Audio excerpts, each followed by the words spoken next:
Shalom dan selamat pagi dan salam sejahtera kepada saudara dan saudari yang saya kasih dalam nama Tuhan Yesus Kristus. Dan dimanapun kita berada bersama dengan keluarga, dengan doa dan harapan saudara-saudari tetap diberkati oleh Tuhan. Dan kita akan melihat sebagai renungan kita pada pagi hari ini satu bagian firman Tuhan dalam kitab Perjanjian Lama, itulah kitab Mazmur 139. Mazmur 139 ayat pertama sampai ayat yang ke-10 di sana. Saya akan baca bagian ini dan kita akan dengar bersama-sama. Ayat pertama berkata seperti demikian.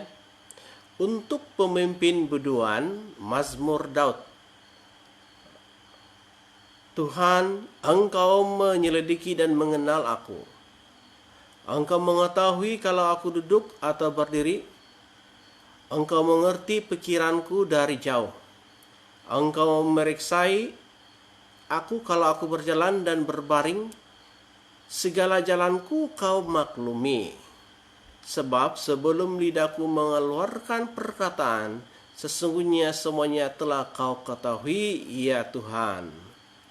Dari belakang dan dari depan Engkau mengurung aku, dan Engkau menaruh tanganmu di atasku. Terlalu ajaib bagiku pengetahuan itu, terlalu tinggi, tidak sanggup aku mencapainya.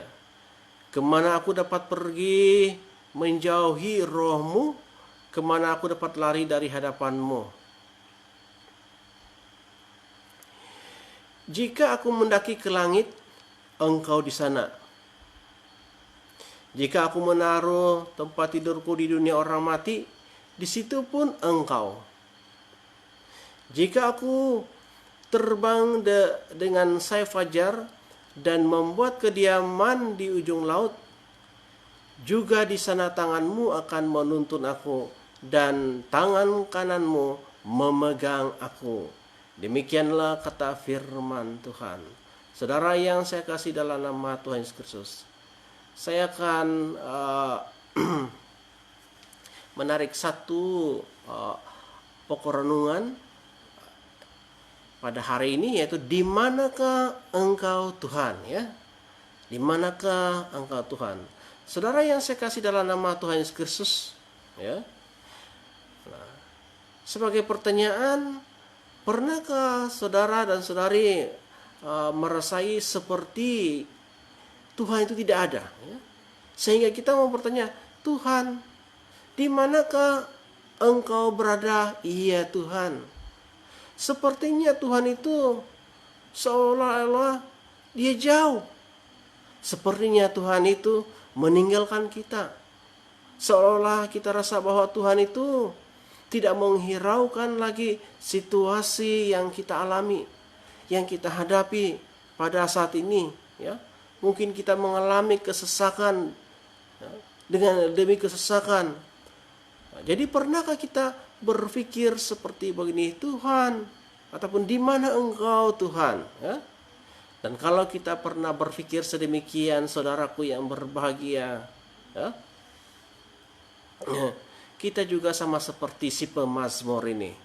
Dalam Mazmur 139 ini, ayat 1 sampai 12 dijelaskan, pemazmur sedang mengalami, ya, situasi masa-masa di mana sepertinya seolah-olah Tuhan meninggalkan dia, ya. Itulah situasi yang dialami oleh pemazmur, ya. Seolah-olah Tuhan meninggalkan dia. Namun sebenarnya apakah benar pemazmur, ataupun apakah benar-benar Tuhan meninggalkan pemazmur, ya? Nah, dalam teks firman Tuhan yang kita baca tadi mengungkapkan dua hal yang dapat kita belajar bersama, supaya kita ketahui bagaimana keberadaan Allah itu, ya. Kita harus sadar bagaimana Allah itu. Sebenarnya Allah tidak pernah meninggalkan kita. Nah, yang pertama, kalau kita lihat dalam ayat 1 sampai ayat ke-6 sana, saudaraku, Allah kita itu adalah Allah yang maha tahu, ya. Dia mengetahui keadaan hidup kita, ya. Artinya bahwa Allah itu tahu di segenap sudut kehidupan kita, baik dahulu, sekarang, dan sampai selamanya, bagi yang akan datang sekalipun. Tuhan mengetahui, Allah mengetahui, Allah nampak, Tuhan nampak. Tuhan nampak apa yang kita tidak nampak. Allah tahu semua kejadian-kejadian yang berlaku di dunia ini. Allah tahu dan mengetahui apa kejadian kesesatan-kesesatan yang berlaku di dalam dunia ini. Allah mengetahui pada saat kita sedang berjalan. Allah tahu pada saat kita sedang beristirahat, sedang kita bekerja, sedang kita sedang dalam kesedihan, pada waktu kita menangis. Allah tahu ketika kita sedang melakukan dosa di tempat yang paling tersembunyi sekalipun. Saudara, ketahuilah, Tuhan juga tahu bahwa kemarin Jumat ataupun semalam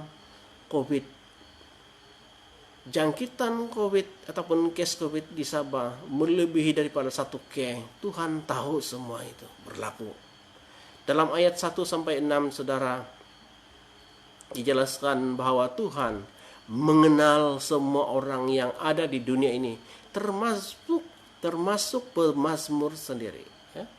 Allah mengenal pikiran-pikiran dan kegiatan-kegiatan kita, bahkan kebiasaan-kebiasaan kita, termasuk di dalam perkataan-perkataan yang kita ungkapkan. Lalu dalam ayat yang kelima, saudara, Ia bukan hanya tahu keberadaan hidup kita, tetapi Dia juga melindungi, ya. Dia bukan hanya tahu, tapi Dia melindungi kita, Dia memegari kita daripada berbahaya.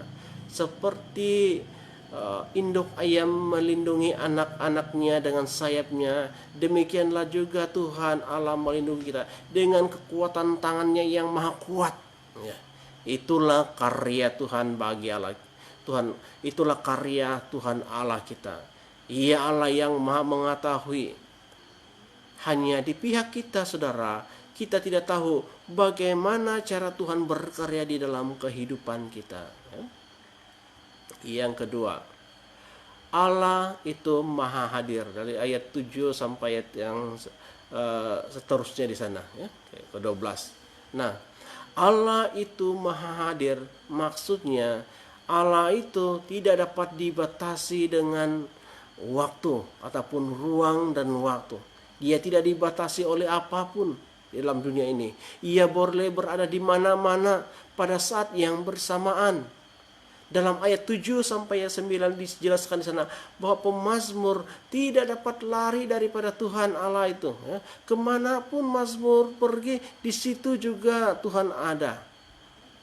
Tuhan Allah hadir di setiap sudut dimanapun Dia pergi. Walaupun Ia pergi bersembunyi ke tempat persembunyian yang paling tersembunyi sekalipun, Allah juga hadir di situ.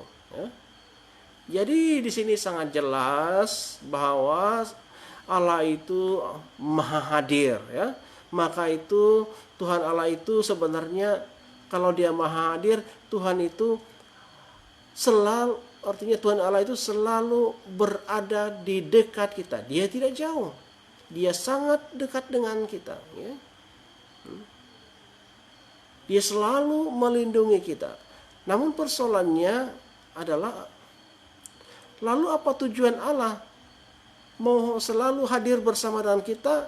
Dalam ayat 10 diungkapkan, dijelas di sana, saudara, bahwa kehadirannya Tuhan Allah adalah untuk menolong kita, ya. Untuk menolong saya dan saudara, ya. Untuk menolong orang-orang yang selalu berseru-seru dan yang membutuhkan pertolongannya. Hanya di pihak kita, hanya perlu memanggil Dia, memanggil namanya dengan penuh sungguh-sungguh, ya, dengan kesungguhan. Saudaraku yang berbahagia, Allah hadir untuk menuntun kita supaya kita tidak jatuh dalam kegelapan. Allah hadir menuntun kita supaya kita tidak jatuh dalam kegelapan, dosa, dan perbuatan-perbuatan yang tidak diingininya.